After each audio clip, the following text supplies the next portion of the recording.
Reprise de débat. New debate. The Honourable Leader of the NDP.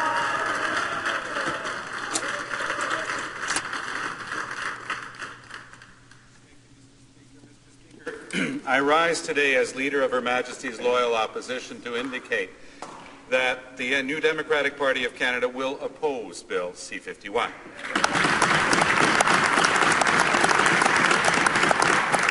And I do so with a deep sense of responsibility because, as you know, over the last several months, horrific terrorist attacks have shocked the world.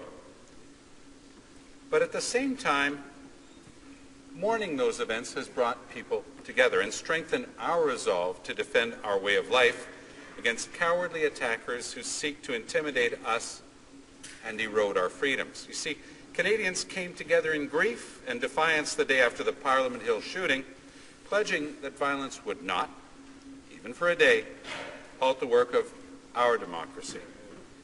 That day, we were united. We were resolved to keep this land strong and free, to protect our freedoms, to stand by our principles. Le lendemain de la fusillade.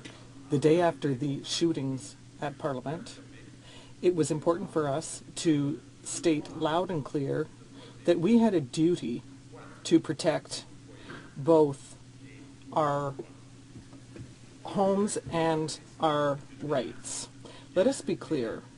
Terrorism is a very real threat at home and abroad. The events of September 11th, 2001 changed the face of the world and forced us to take these threats seriously. The Government of Canada invested substantial resources over the past 20 years, and it went further by reinforcing its rights to counter terrorism. Over these past 2 decades, there were several bills that have been presented in this House, and every time the NDP has given a balanced analysis, a well-thought-out analysis. Sometimes we support these bills, and sometimes we vote against them, as we are about to do today with C-51. It is the same thing when we have complex issues to study with regard to international affairs. You will remember, Mr. Speaker, when this House was called upon to vote on the bombings in Libya against Omar Gaddafi. The NDP voted for this motion when it was an international, or when it was a UN mandate. When it was changed into a U.S. mission, we withdrew our support. That is how we are a principled party.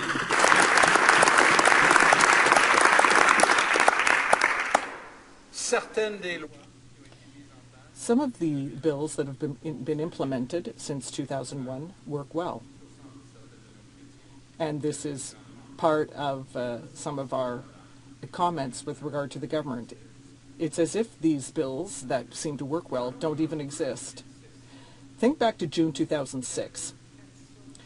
Some 400 police officers participated in the arrest of 18 individuals in Toronto who were planning attacks in public places, including the Peace Tower here in Ottawa and the CN Tower in Toronto.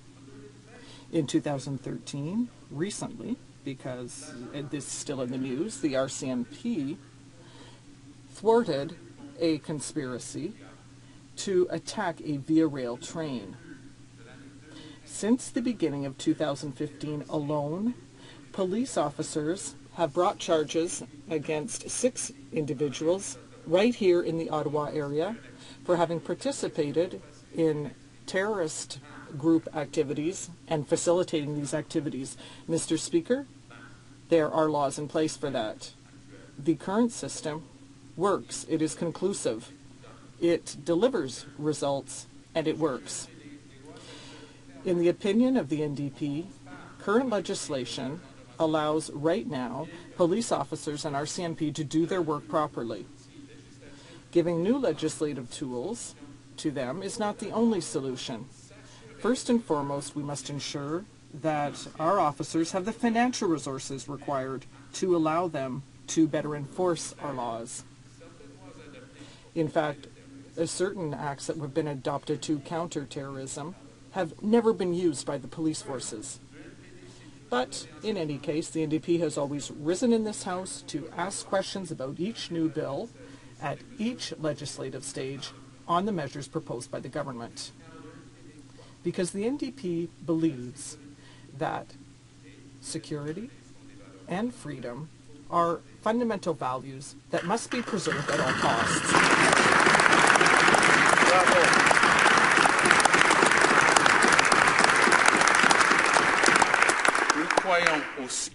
We also believe that both security and freedom go hand in hand, and that it is countries where the citizens that are the freest that are the safest countries.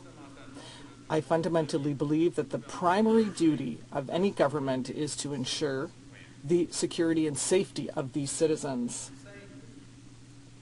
Now, that includes the obligation to ensure, for example, food safety. Through ideology, we no longer have a government inspector in meat processing plants. There is a system of self-regulation where the company decides whether it's doing good work. Now that has something to do with the fact that with this government we saw dozens of Canadians die, further to the listeria crisis. That is another obligation to protect the public, and they failed at this task, and they even made irresponsible and tasteless jokes in this regard. And the person who made these jokes is still the Minister of Agriculture. That's a shame, Mr. Speaker. It's shameful. We have the obligation to ensure the safety of the transport of dangerous goods. But we've seen the results of that. Once again, it is an ideological vision on the part of this government to allow railway companies to self-regulate, to check off a checkbox on a piece of paper and say to the government, yes, we are doing our job. We will never forget that one of the only railways in Canada that had special permission from this Conservative government to have only one conductor aboard the train was the railway company whose car exploded in Lac-Mégantic. There again, 50 people died, and that's another responsibility of the federal government.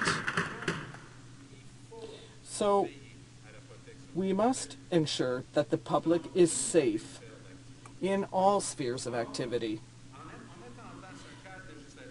And yet, by putting in place a legislative framework, financial resources need also to be provided so that police officers and intelligence services can do their job and protect Canadians. Because what happened in the meat processing plants is the result of a system of self-regulation and budget cuts of millions of dollars and hundreds of jobs in the Canada Food Inspection Agency. What happened with the railways is the same thing. The voluntary self-regulation system means that the government is not doing its job, and we could go on and on about sectors where the government has simply turned its back or not gone forward. The Parliamentary Committee on Justice voted on a bill to crack down on drunk drivers, and yet they love to have photo ops with the mothers of young people who have died because of drunk drivers. But they have never gone further with that. And yet those kind of changes would have saved hundreds of lives. That too, Mr. Speaker, that is public protection. There's no question, Mr. Speaker, that terrorism is a real threat, both here at home and abroad. Taking effective action to protect public safety must be the top priority for any government. But we, as parliamentarians, also have an obligation to protect Canadians' way of life, to stand up for our freedoms and our values. Parliamentarians must come together to address this threat with responsible, effective measures that are targeting the threat, not playing political games as we saw today. But at a time when we need a responsible and serious approach to this threat that protects Canadians' values and freedoms, we saw the Prime Minister playing games, putting the freedoms of Canadians at risk. As you saw today, we asked him 5 times to provide one single example, and he was incapable of doing it. You know why? Because this is a political play more than anything else, Mr.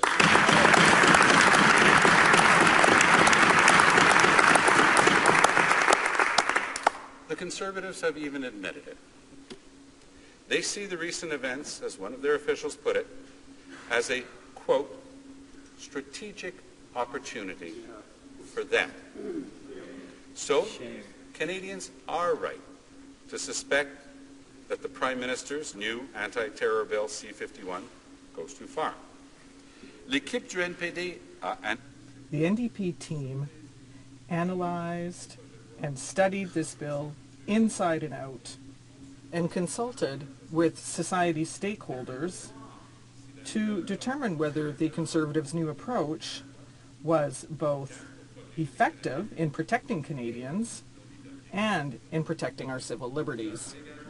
We have also put numerous questions to the Prime Minister and the ministers responsible and try to provide some clarification, but they're just simply not able to answer. That is conclusive proof that they are playing political games. Unlike the Liberals, who threw their support behind this bill without having even read it, and shirking any responsibility for negotiating amendments, the NDP took the time to read this bill. It is voluminous and complex, but we reflected and analyzed it. The NDP will not support this bill in its current form because there are too many problems that will definitely undermine and curb Canadians' rights and freedoms. After consulting with experts, talking with Canadians, after lengthy democratic discussions in our own caucus, the NDP has come to this conclusion. The Prime Minister's approach is one we cannot and one we shall not support.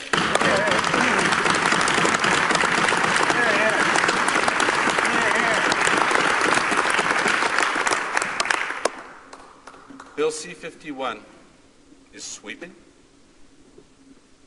dangerously vague, and ineffective. It doesn't do things that are proven to work, and it puts politics ahead of protecting Canadians. Now, why do I say that? Well, instead of introducing this legislation as he should have right here in Parliament, the Prime Minister chose to do it in an election-like, campaign-style event. That's called tipping your hand, Mr. Speaker. He even went so far as to make remarks that singled out Canada's Muslim community. That's not leadership that unites Canadians, and he should be ashamed of himself, Mr. Speaker.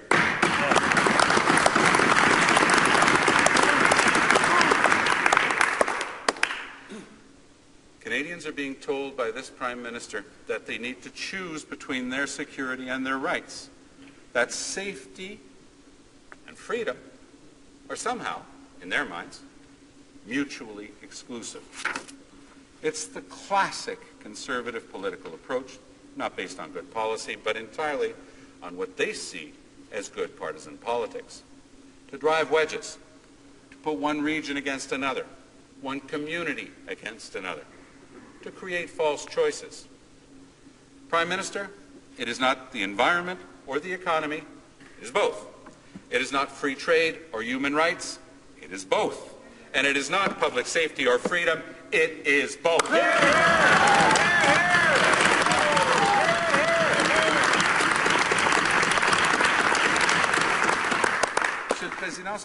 Mr. Speaker, what the Conservatives are proposing once again is a false choice.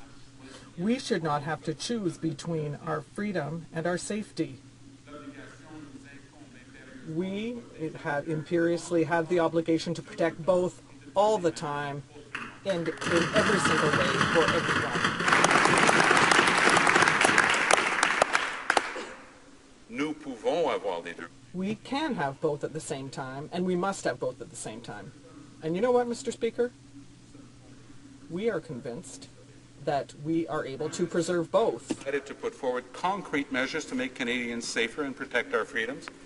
Instead, the Conservatives have once again put politics over principle and introduced a bill that is so broad it would allow CSIS to investigate anyone who opposes the government's economic, social, or environmental policies.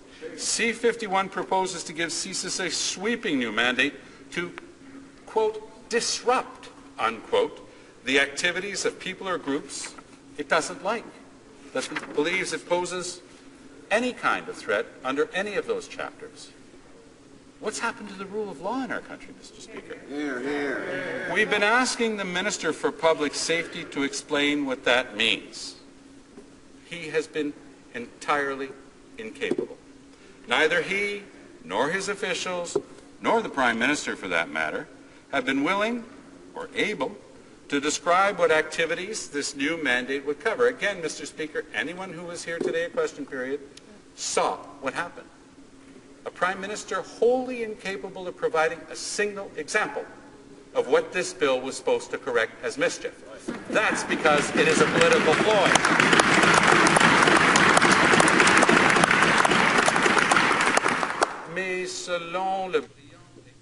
But according to the brilliant and talented Minister of Public Safety, we should not get bogged down in definitions, as we just saw through his speech. He just he uses cliches and uses the talking points of the Prime Minister's office, that do not mean anything, Mr. Speaker.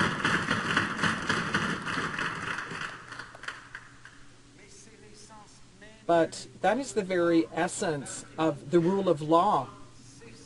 That's what that is. It is the very wording of the law. It is the version of the law. It is what is written in the law, the substance of the law. And that is why he is unable to talk about it, because he does not even understand what he has written in his law. In order for everything to be clear and so that everyone can understand and interpret the bill correctly in the same way, let us be clear. They would, even if they had wanted to do this properly, they would have started with Parliament. They would have announced that experts would study the bill, and instead we had a campaign-style announcement hundreds of kilometers away from Parliament. And that is the very betrayal of deep thought. This is a political ploy, Mr. Speaker. But those experts who are starting to write about this, highly respected individuals, are starting to warn that the broad measures in Bill C-51 could lump legal dissent together with terrorism, strikers lumped together with violent anarchists. C-51 proposes to make it an offense to, quote, advocate or promote terrorism in general.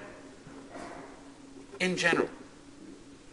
Can the Minister even explain what those words are doing in a legal text? In general?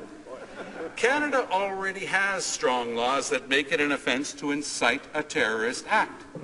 That's why they can't give a single example of what is taken care of by this new bill that isn't already taken care of by existing legislation.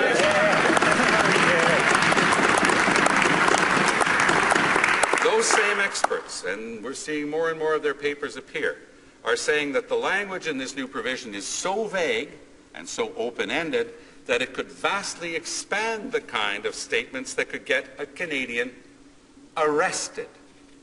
Anyone who is genuinely inciting violence against others, of course, should be stopped.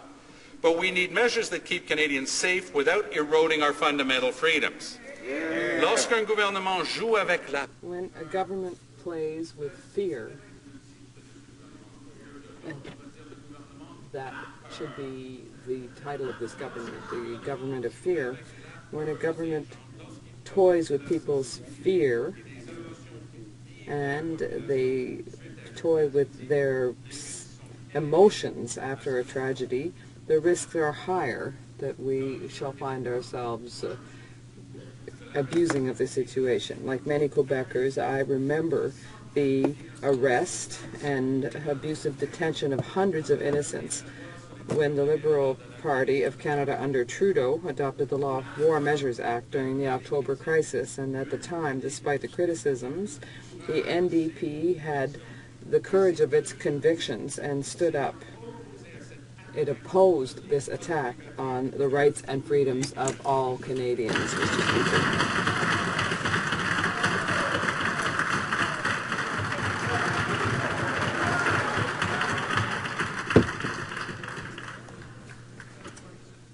And Mr. Speaker, it was hard at the time, but history proved us to be right, and we're proud of that.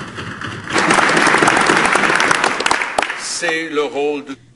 It is the role of all parliamentarians to ensure that such abuses never happen again.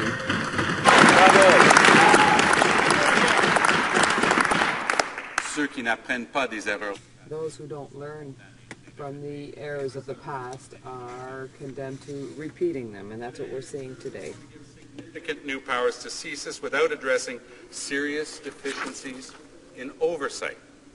We do know that there are currently serious deficiencies in oversight of CSIS.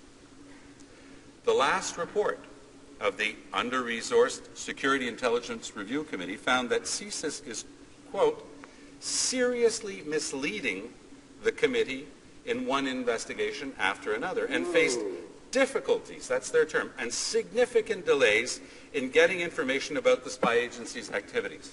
In other words, they're hiding the information from the people who are supposed to be guaranteeing oversight because the oversight is deficient, ineffective, and weak. That's the reality, Mr. Speaker.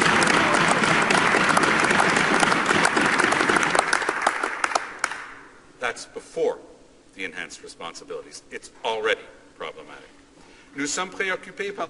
We are concerned by the fact that the Conservatives want to give more powers to CSIS, the Canadian Security Intelligence Agency, without improving the oversight mechanism that's defective, that's already in place. And they gave us the appointment, for example, at the man known as Arthur Porter, who put him in charge. They put him in charge of oversight. For them, he's the very model of an ethical person. For us, the logic is simple. If we want to strengthen the powers of CERC, we must absolutely, or CSIS rather, we must absolutely strengthen the oversight as well. That's imperative, Mr. Speaker. Oh, by the way, this is on top of the Conservative decision in 2012 to simply eliminate the position of CSIS Inspector General. That, of course, further weakened the reviews. But you know what, Mr. Speaker? That's exactly what they wanted. That's right. In view of these shortcomings, it's simply irresponsible to give the agency such broad new powers without providing additional oversight and without in any way attempting to prove what such new powers are supposed to do that isn't already in the law. The bill also comes on the heels of cuts to our security agencies, cuts that sideline other public safety priorities. And the Prime Minister has yet to offer a plan to support Canadian communities that are combating radicalization on the ground. No stranger to the threat of terrorism, the United States of America, under President Obama, has taken a proactive approach to combating radicalization. The White House has spearheaded work with at-risk communities to make them more resilient against the lure of radicalization. The U.S. government works to support community and faith leaders by connecting them with counter-radicalization experts, providing information on how to recognize the warning signs of radicalization, and training in the kinds of tactics that are proven to actually work, to diffuse radicalization.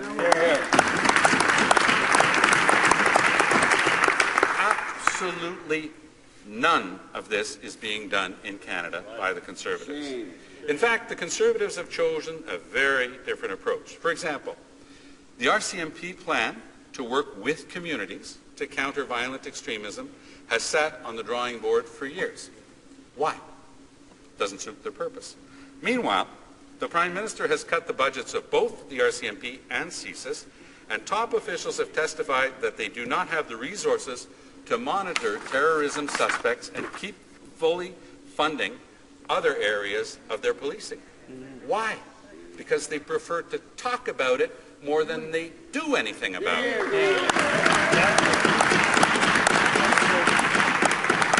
Instead of doing the things that are proven to work, this bill sees the Conservatives once again putting wedge politics ahead of protecting Canadians.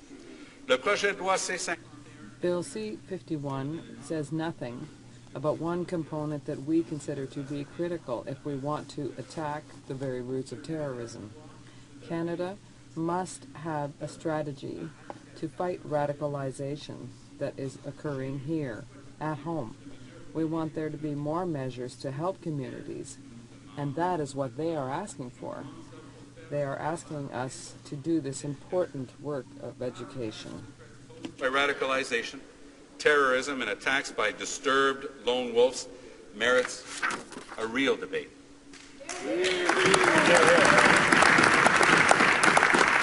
But by seeking to divide and score points, the Conservatives have succeeded in intimidating the Liberals into giving them a blank check to pass any law, even before they are tabled and even when they go too far. They say that they are going to write a little something on the memo line, but it's still going to be a blank check, Mr. Speaker. Because the truth is, if we cannot protect our freedoms, then we are sacrificing our freedoms.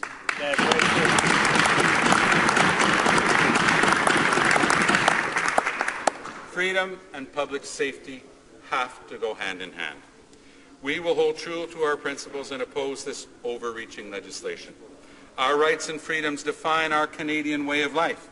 And so long as I am here, no one is going to undermine who we are and what we stand for as Canadians.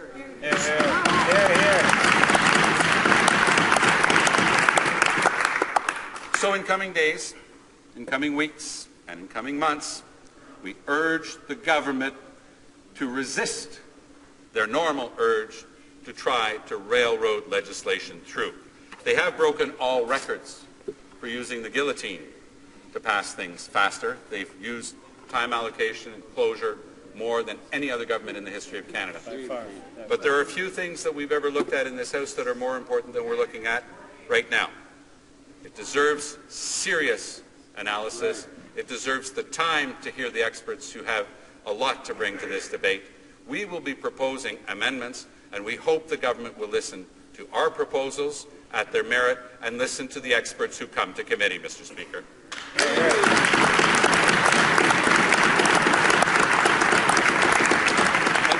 indeed, we hope that they will not only invite experts to committee, we hope that they will invite community leaders as well. That's right. These are people we should also be listening to.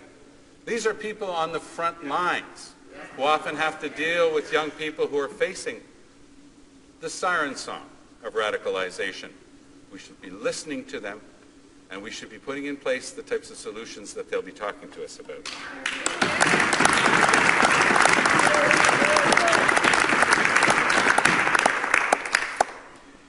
We also urge the Liberals to reconsider their position to support this bill unconditionally. We hope that we all, as parliamentarians, will take this bill seriously.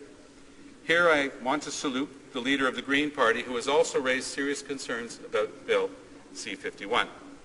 We hope Conservative MPs will be willing to consider practical amendments to strengthen oversight and protect Canadians' freedoms. Free societies, Mr. Speaker, are safe societies. Canadians can count on New Democrats to take a principled stand against this and any Conservative law that undermines the freedoms and values that define our Canadian way of life. Hear, hear.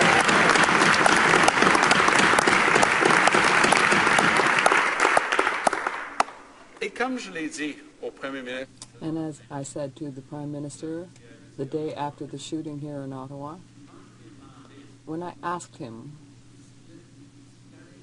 if he was going to be able, as an individual, to resist this heavy-handed tendency of always attacking people who are against him and his positions, I asked him if he was able to understand, if he could have a broader perspective, that even if we didn't agree on how to achieve these things, that all parliamentarians want the same thing, the protection of Canadians. We all agree that. And we saw once today that he's not capable of taking such a position. But I know that all parliamentarians, in fact all Canadians, want to live in safety and security and in peace. We all want to eradicate terrorism. And in this debate, which is sometimes emotional, no one should play political games. And the NDP is going to do everything so that the government will improve its bill. It is our duty as legislators to put intelligence and effective policies in place to ensure the protection of Canadians. We cannot make any compromises between freedoms and security. We must protect both at the same time, at all times, Mr. Speaker.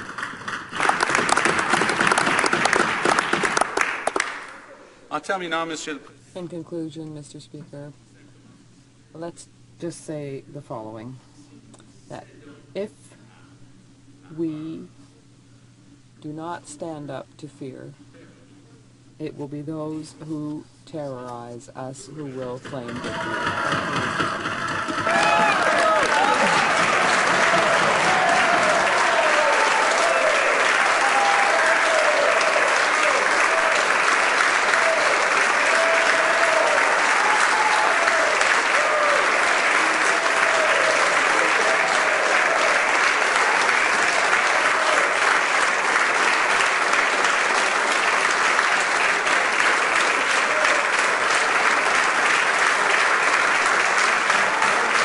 Order.